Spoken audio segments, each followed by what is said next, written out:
Hey guys, what's up? KyleHuntFitness. I don't even think you guys can see me in this lighting. It's night out. I don't care though. We'll do night vision shit. Alright, so we have the Q&A Ask Me Anything video. This one's gonna get intense. Now, mind you, I put up the question to ask me anything you want for this video.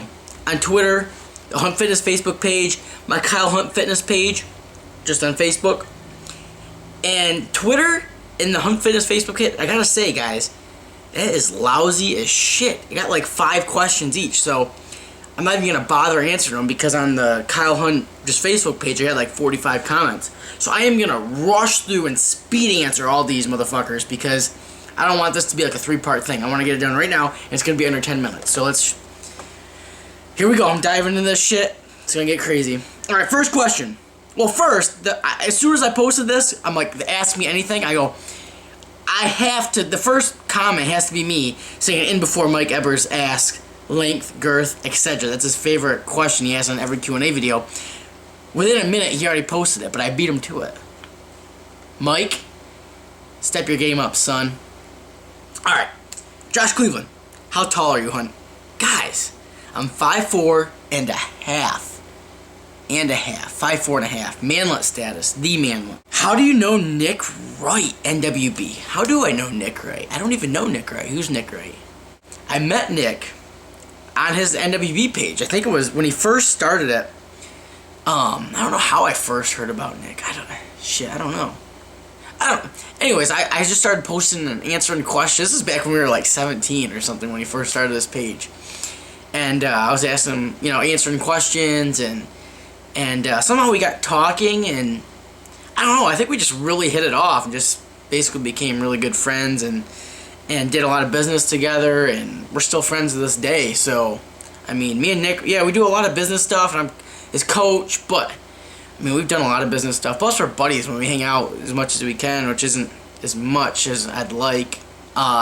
Speaking of which, Nick, if you watch this, I know you said be about it, don't talk about it, but I am coming to Rhode Island this summer. I know I've already said I was supposed to come like a couple weeks ago, but I mean, I'm a busy guy. I know you're busy, but by the end of the summer I'm going to be down there. Mike Ebbers, length, girth, etc. Please respond. Damn it, Kyle beat me to it. Yes, that's right, I did. And I'm going to answer it for you anyways, though. Because if you know, you know, and if you don't know. Will you stay natural or go to the dark side by Chris Mendoza? That's a good question. Well, for me, I'll always be natural. I'm always going to be a natural athlete. Not saying that the dark side's not intriguing, but it's just, I have no reason for it. I have no reason to get on shit. I mean, I just don't have any reason for it. If somehow, maybe I do get a reason for it, maybe I will, but I don't think so. Thoughts on refeed days while cutting? I implement refeed days. I'm not someone who starts a client off with refeed days, but once we get into a deficit and start cutting and a couple weeks in, I like to implement refeeds with I'd say about 95% of my clients do refeeds. You said you played golf. How far do you think you hit it with a driver? I actually hit the ball very, very well off a tee. I can actually drive the ball pretty consistently about 300 yards. Pretty straight, too. Now, mind you, after that, my game goes to hell. Actually, I hit the ball very well off the tee with almost all my clubs. Irons, 3-wood, I hit everything pretty well off the tee, especially the driver, hit that the best. And then my intermediate range shots are pretty good too. My short game's terrible. And my putting's so-so. So, like if I go out golfing with my dad, he's a little guy. He's like my height, but he only weighs probably like 140 pounds. He can only drives the ball about 200 yards. So I'll fucking bomb it past his, but within like 2 shots, he's like right next to me. So that's that. Favorite beer? I'm not a big beer drinker. I really don't even like drinking beer at all. We got a few alcohol questions coming up, but I do like the ciders, like Woodchuck's cider. That's good stuff. But I'm not a big beer drinker. Just don't like it. My man PJ. PJ. He's the man. He saw me. PJ goes to the gym I go to. And last week I was hitting up a deadlift session. And my last set was with 405. And it was a set where I just wanted to see how many reps I could get. And I come over to him and I told him, I'm like, I'm going to go for like 5. I'll be happy with, 5 reps. And I ended up pumping out 12. I mean, I knew, here's a little secret, PJ. I knew I was going to get more than 5. I just like to set the bar low, so then when I surpass it, it seems more impressive. No, I didn't think I was going to get 12. I knew I'd get more than 5. I thought maybe 8, but I ended up getting 12. I wish I had it on camera. So what's PJ asking? When was the last time you had a beer or an alcoholic drink? When was the last time? Right now. This is my secret recipe. It's called the clear drink. I don't drink much. Maybe, I don't know, maybe like one or... mostly just social with... I am 21, so if I go out with friends or something on occasion. But I knew we had a few alcohol questions in here, so I figured I'd make up a clear drink. It's basically just vodka, Diet Sprite, and then ice and lime juice. That's all it is. And it's really good, and it's probably the lowest calorie drink you can get. Alright, so that's that. Then he goes, have you tried Captain and Coke Zero? It's the bomb and healthy. In quotation marks. PJ, have I tried Captain and Coke Zero? That's my drink, man. Other than clear drink. That is my drink. See that Bill's cup? Look at that. It's sick. Yeah, I love it. I love Coke Zero, and Captain's pretty good too. That's normally my drink. Truthfully, does anybody work harder than me other than you? You do bust ass, man. Shout out to PJ. He does bust ass. But there's a lot of guys out there who bust ass. But around here, around this area, you're up there. You're right up there with me. Right up there with me. Alright, next question. Which direction do you see Hunt Fitness possibly venturing into maybe in another 5 or 10 years down the road? It's really hard to say. Right now, I just want to continue to grow the business, grow the coaching side of it. But I don't see myself being so involved with the coaching side in the next 5 or 10 years. Hopefully I'm doing something else. Maybe I have like a team under me kind of handling the consulting and coaching, and maybe I'm doing more lecturing or traveling and doing seminars, stuff like that. But I don't know. It's a big industry, and I just want to keep growing the business and see what happens. Really, I don't really know. Bob Kupanowski. When is Chef Bob and Kyle Hunt meeting up for some epic cooking videos and training sessions? Bob, I got this whole apartment to myself. Come here whenever you want. Just show up.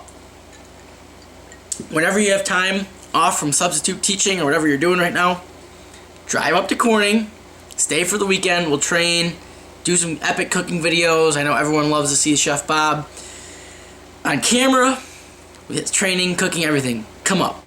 Alright, Tyler Donald, I definitely want to get to this question. I'd like to hear your opinion on, let's say, 4 larger meals versus 6 proportion meals, larger quantities of protein consumed at once. Alright, so I think what you're asking is my opinion on 4 meals versus 6 meals. And really, like I've said in some other videos, meal timing is largely irrelevant. I don't think there's going to be a big difference between 3 meals, 4 meals, 5 meals, 6 meals, 7 meals, 8 meals. And research supports that.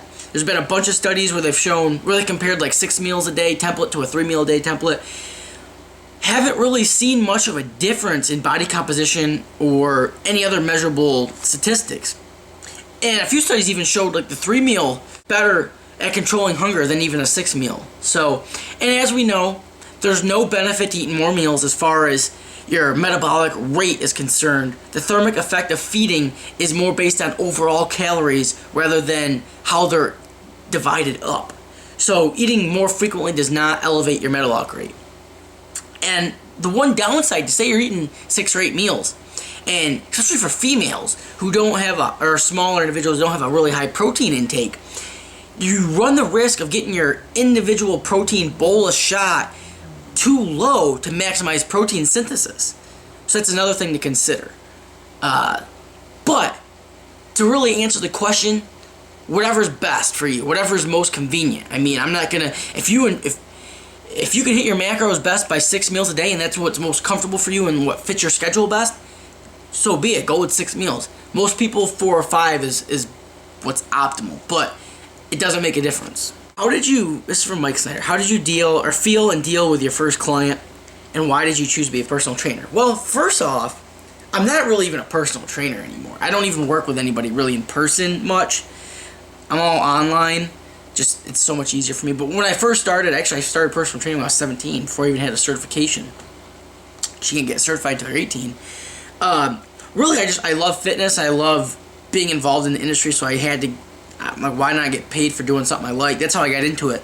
But then the business side of it, HuntFitness side of it, was really because I didn't want to do in the gym personal training anymore. Really, I just didn't like it. I mean, I'll do it, but I'm very, very selective. So, to get me in the gym to train with somebody, it's not even really a monetary thing, a money issue. It's just, I gotta want to train you. Really, as crazy that sounds, it's just, I would much rather just work with my online clients and then have a few in-house or in-person clients that I really want to work with, like high-level athletes or buddies or something like that. Alright, what steps do you take to becoming a personal trainer, as in schooling and such? Well, first off, you really just have to get a personal training certification. So I went with ISSA. There's a lot of good ones. I mean, American College of Sports Medicine, ACE, NASM, there's a ton of them. I mean, really, just pick one and get it. That kind of gets your foot in the door. But then, I mean, I also got a nutrition certification. Then I just finished up my exercise science degree. So I actually have a bachelor's degree in exercise science. So, yeah, that's what I've done. YouTube changed my life? No, not at all. The business has. HuntFitness has changed my life. I mean, my life has been changed. My mind has been blown. Alright, here we go. Starting bodybuilding. What's a good way to start, like, supplements, amount of weight training versus I don't know what the fuck that says. But I'm just going to take a guess. Focus on your training and nutrition before anything else. That might not even be what you're asking, but it's a good point for everybody. How do you feel about cheat meals? How long did you train being a bro? What's your favorite lift? I don't really like the cheat meal method. I'd rather do refeed, something that's controlled. Rather do a huge-ass carbohydrate load or something like that rather than a cheat meal or something like that. Now, I will sometimes have like what I call a free meal, which I don't really do it much anymore. I used to do it a little bit more. Where it's just really just a break from tracking your macros. You can just go out to dinner or something, or a special holiday or a special event. I'll just say, hey, go have a free meal. Limit it to like 2 or 3 hours and just kind of don't track shit. But I don't do that much. It's mostly refeeds. What else? What was the other question? How long did I train being a bro? I don't know. I was never really a bro. I mean, you always are learning. You're always learning different stuff. But I will say I was pretty conventional the first like year and a half of getting into this. What's my favorite lift? Probably bench press, man. T-Rex arms. Boom. I don't know. I like bench, squat, and deadlift, and I like all those 3 lifts. I mean, I got a ton more. Not really. Here we go. I'm on a calorie deficit at 1,800 calories. That's pretty low. Alright, you're 5'8" and 240 on 1,800 calories? Or is that your calorie deficit? I'm getting stronger on my lifts, and my waist is getting smaller. However, I'm not losing weight. Should I lower my calories even more to lose weight? Richard, it sounds like you have your metabolism all fucked up. Honestly, I can't even get into it here. Shoot me an email, KyleHuntFitness@gmail.com, and we'll get you set up. But I feel like you got an issue, a metabolic issue, so just contact me. How to work a muscle imbalance. I have my right lat and serratus more developed and bigger than the left. Just do one arm stuff. So one arm rows. Just try to really do unilateral exercises more often. You don't need to focus more on one side or on the other. A lot of the tendency is, if say your right arm is bigger than your left, people will say, well, I gotta do more work for my left. No, you don't need to do more. Do the same amount of work, but just do more unilateral work, and it'll even itself out eventually. How did you get your following? Where did you start? That's a hard question. I mean, just put it this way. Everything you do, social media-wise, leads to a following. So whether it's just you having Facebook friends and Twitter followers, Instagram followers, and you don't have anything, no reason to it, just your buddies, that's a following. So then if you start posting more frequently or posting better shit, you're gonna attract like more followers, more friends. So think of it the same way on the business side of things. If you are interesting or giving people entertainment or information, people kind of come to you and kind of flock to your page. So really the thing. But just being active in social media, that's the biggest way. When it comes to benching, is this a big ego lift for you or just another lift? And if it's an ego lift, do you have any lifetime goals for bench press? Well, I mean, it's always kind of been an ego lift because I've always been really strong in bench. I mean, when I first walked into the gym, I could bench 135, never lifting before in my life. That's a true story. So I've always been a strong bencher. But I don't know if it's an ego lift. I mean, I don't ever fail on the bench much, so it's like I don't try to lift more weight than I can handle. But yeah, I mean, my ultimate goal would be to try to get a 400-pound bench at 165, which is about what I weigh now. Maybe 175, I don't know. But around the same weight I am now, and try to get a 400-pound bench. I actually, over the weekend when I was training with Brody Bloom and Britt Carreri, I hit 335 for 4 reps. So I'm thinking my 345 max is probably increased. Maybe in a couple weeks I want to try to see if I can hit 365. I think that's my next goal, and then take a couple years and try to get up to 400. That's my ultimate goal. Mike Ebers, exercises to increase girth, length, etc. Oh, and how big is it? Mike! Obviously, you're not one of the few people who know. So, find one of those people and ask them. When to adjust your macros? Well, whenever you're hitting a sticking point.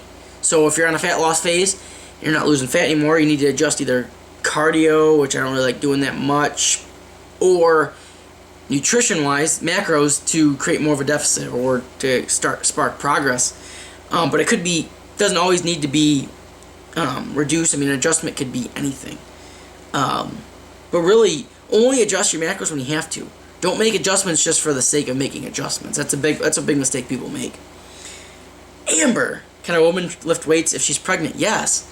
Lane Norton's wife, Isabel, they just recently had a kid, and she was lifting weights well into her pregnancy. You definitely can. Do you need to lift heavy to grow big? No. Actually, volume is more related to hypertrophy than anything. So just do a lot of stuff. A lot of work. That's simple. It doesn't have to be heavy. Moderate weight for a lot of volume. Moderate weight, moderate reps, a lot of volume. That's simple, but kind of the idea. Do you play any musical instruments? No, I've never really been that musical, man.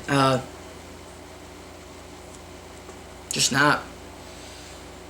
Is it okay alright, this is the funniest fucking one I've got in probably ever. From Brandon Maddie. This one's excellent. Is it okay for me to mix Deanna Ball with all my brand cereal, or would you go with Fiber One? That is great.